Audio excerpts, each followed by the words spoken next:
Flags flew at half-mast, and the streets of Igele were filled with the sound of mourning. People wore black armbands and gathered in solemn remembrance of Okafor's life and legacy. His drums, once a symbol of joy and celebration, now stood silent, serving as a reminder of the void left behind by his absence.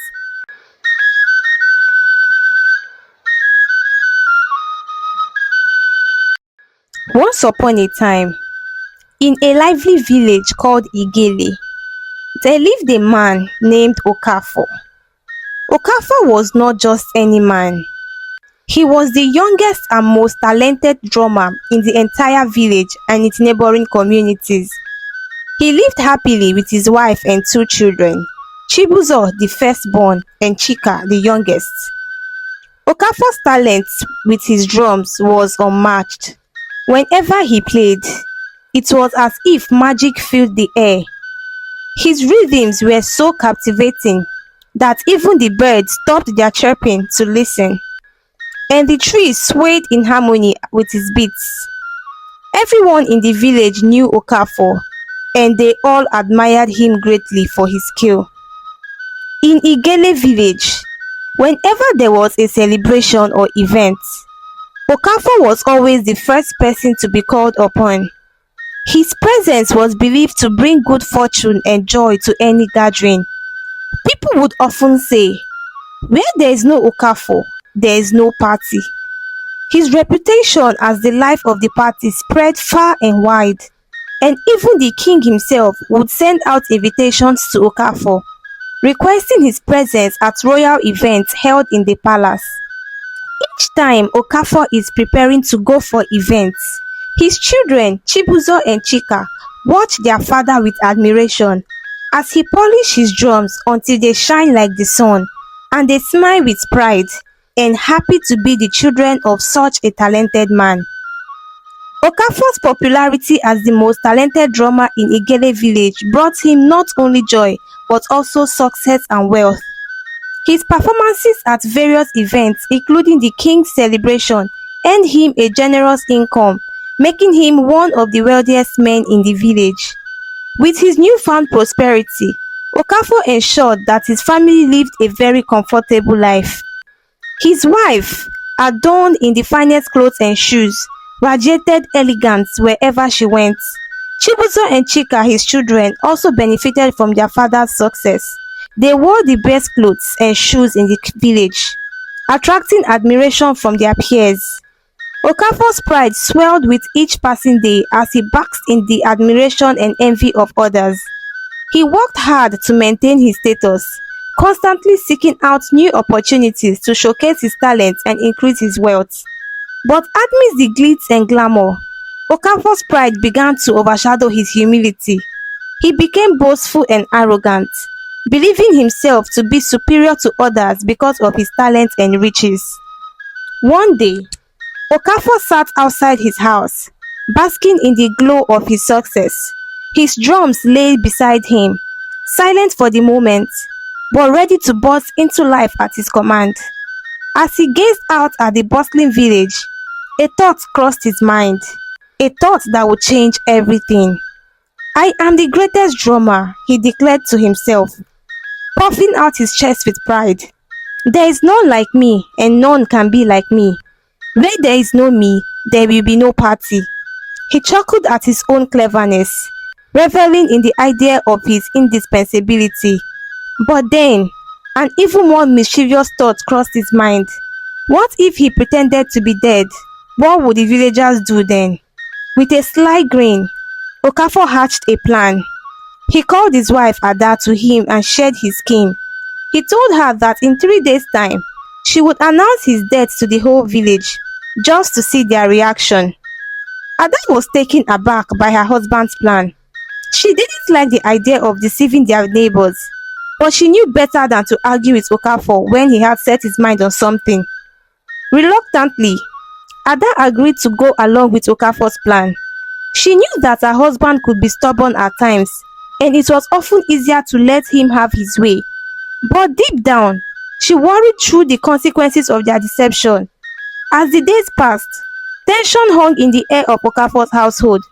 Chibuzo and Chika sensed that something was amiss, but their parents brushed off their concerns, assuring them that everything was fine. As the third day dawned, Ada and her children, Chibuzo and Chika, emerged from their home, their faces contorted with grief. They ran to the village square, where they threw themselves on the ground, sobbing and wailing uncontrollably. The villagers, startled by their sudden display of anguish, rushed to their side, concern etched on their faces. They gathered around the grieving family, offering words of comfort and support. "What has happened? Why are you crying?" the villagers asked, their voices filled with worry. Ada, struggling to compose herself, finally managed to speak through her tears. My, my, my husband, the greatest drummer of Igele, he slept and he didn't wake up," she choked out between sobs. A collective gasp echoed through the crowd as the news sank in. Kafo, the beloved drummer, who had brought joy to their lives with his music, was gone. The villagers couldn't believe it. How could someone so full of life suddenly be no more?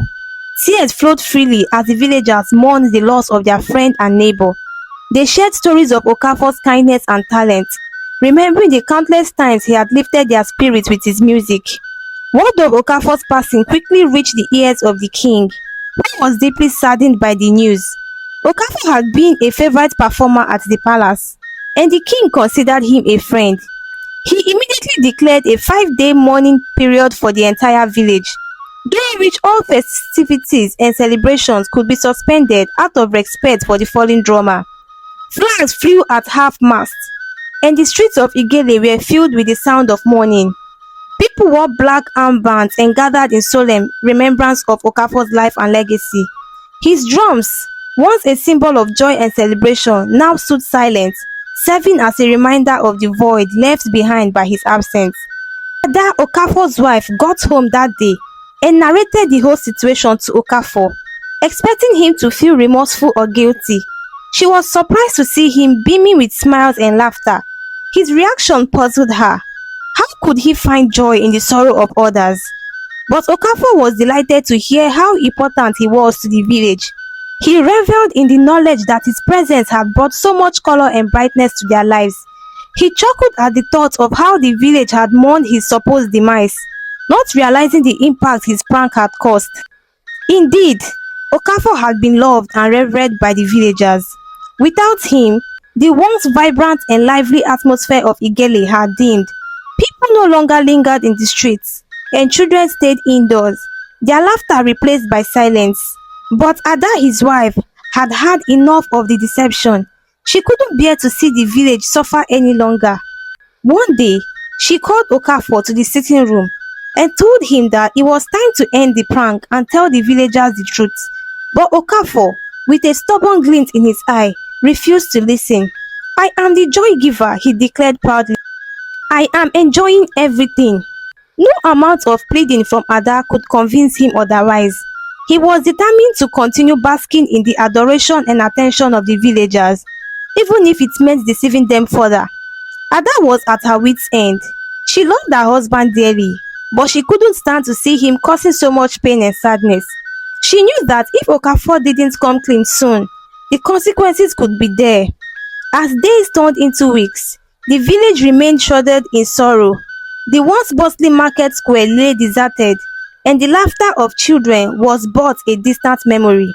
People went about their daily routines with heavy hearts, longing for the return of the joy and happiness that Okafor had brought to their lives. One day, a traveler named Emeka journeyed from a neighboring village. He stumbled upon Igele village. As Emeka walked through the village, he couldn't help but notice the sadness that hung in the air like a heavy cloud. Every person he passed wore a frown, and the once vibrant street seemed dull and lifeless.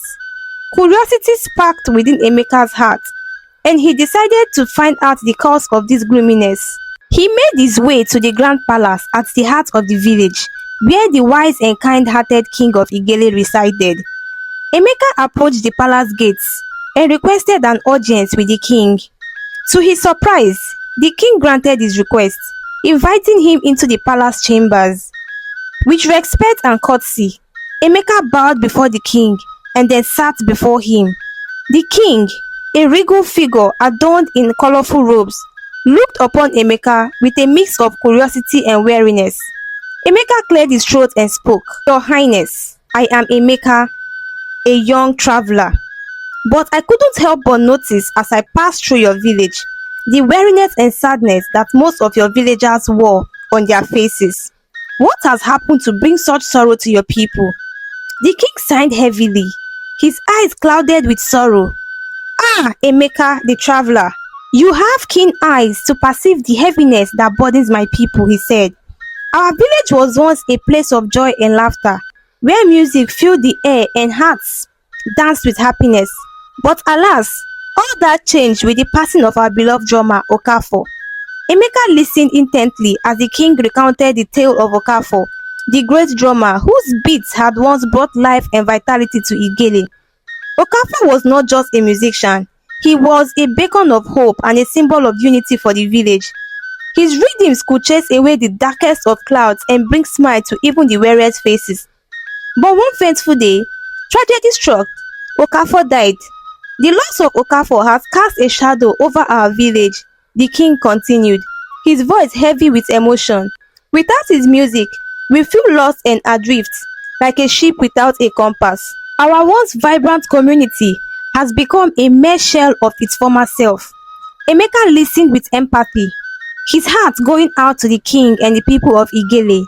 He understood the profound impact that music and unity could have on a community, and he felt a deep desire to help bring back the joy that had been lost. "Your Majesty," Emeka said, his voice filled with determination, "I may not be able to replace Okafor, but perhaps I can offer a glimmer of hope to your village." And immediately, Emeka opened his bag. Thank you for watching. This is Tales by Joyful. Don't forget to like, comment, and subscribe. You can also turn on your post notification so you'll be notified whenever we post another story. See you next time. Bye.